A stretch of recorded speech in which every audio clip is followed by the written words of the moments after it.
Okay, this is going out to Josh in the Plexaholics Facebook group. His question is, what Intel Arc cards will do 15 plus transcodes? He already uses QuickSync on my 770, which is a iGPU in an Intel processor, the UHD Graphics 770 iGPU. So, I'm not sure. I can't answer that question, but I want to suggest that his current iGPU might be powerful enough to do 15 plus 1080p transcodes. Reading through the whole thread, he's not doing really much with 4K. Most everything is 1080p, but I don't know the bit rate. So I just want to point out that what I ran Plex server for a while under was this Intel branded NUC with this i5 processor in it.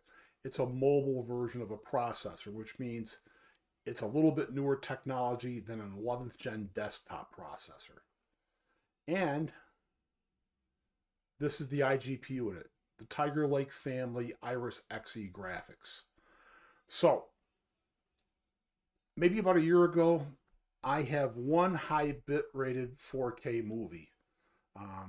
Matter of fact, let me pause this video and I'll cue it up. And I'm back. So you see my GPU is loaded here while it's playing an Unraid. Let me go to the web app, opened off screen, and I have a bunch of test servers running, and this is just one of the test servers. All right, so you'll see it's already in transcode.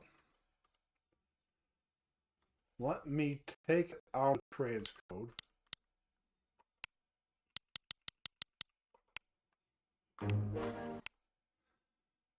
All right, so 104 megabits per second.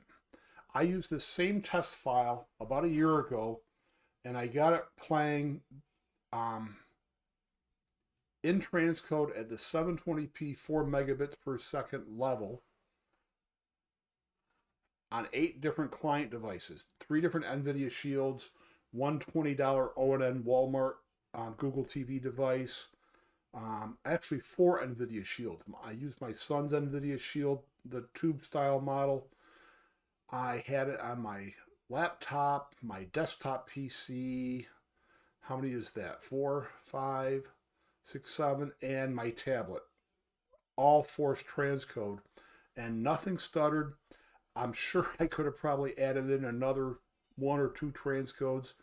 And that was before Plex came out with the new HEVC transcoding. So it was being transcoded from an HEVC high bitrate 4K movie down to 720p as an H.264 stream.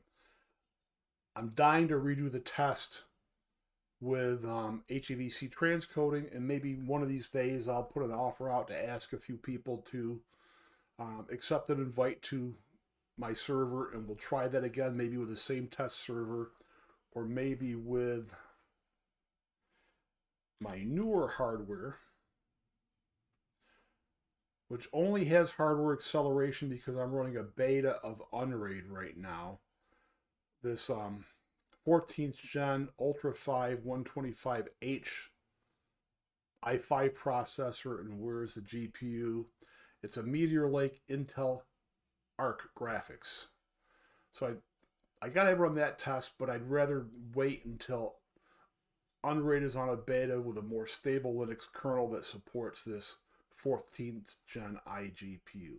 So anyway, this is all a long wind up to this.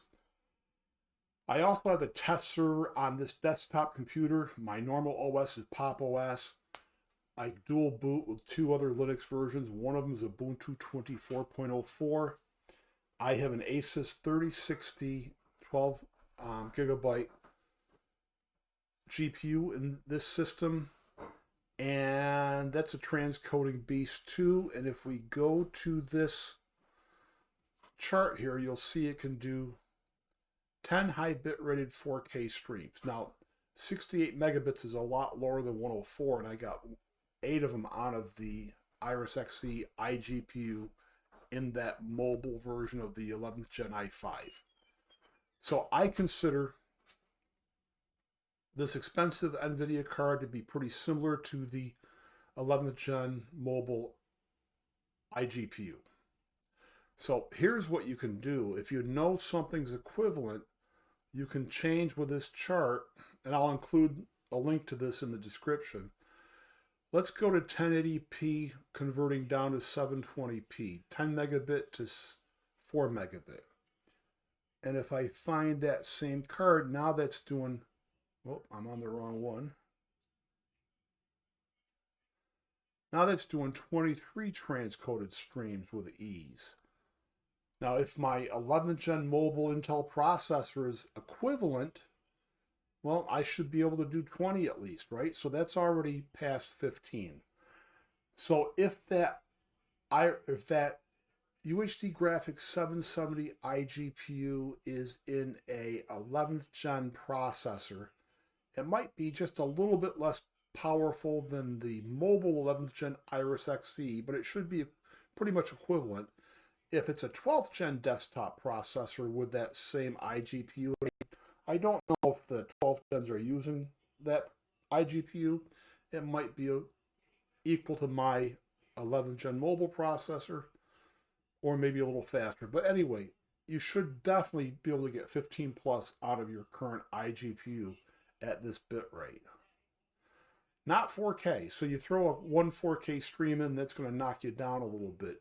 But there's a lot of power in the Intel iGPU, and I understand the ARC processors have a lot of power too. But I want to show you one more thing. Let's go to my newest Unraid server, where Plex is actually running, my normal Plex. So this is a 14th Gen mobile Intel processor. It's basically the i5, which is now called the Ultra 5. The model is 125H, and this is a Meteor Lake Intel ARC graphics iGPU built into the CPU. Now, unfortunately, the kernel for Unraid, Linux kernel, isn't new enough to automatically load the driver. There's no other way to load the video driver or the QuickSync driver besides Linux kernel. So I'm running the third beta of Unraid 7 to get hardware accelerated transcoding support for this. So I'm waiting until the stable version of Unraid calms down with a newer Linux version. If I installed a test version of Ubuntu 24.04, I've just got this with that newer kernel right away. So this is still kind of a little iffy for me, but it will advance to stable under this.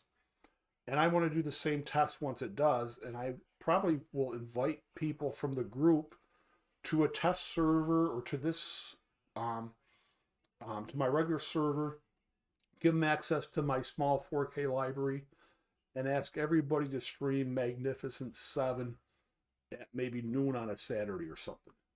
That way my friends in the UK can do it because it'll be 5 hours difference, and some friends in the US can do it, and I'll see how many of those 4K streams I can get going, all transcoded to 720p.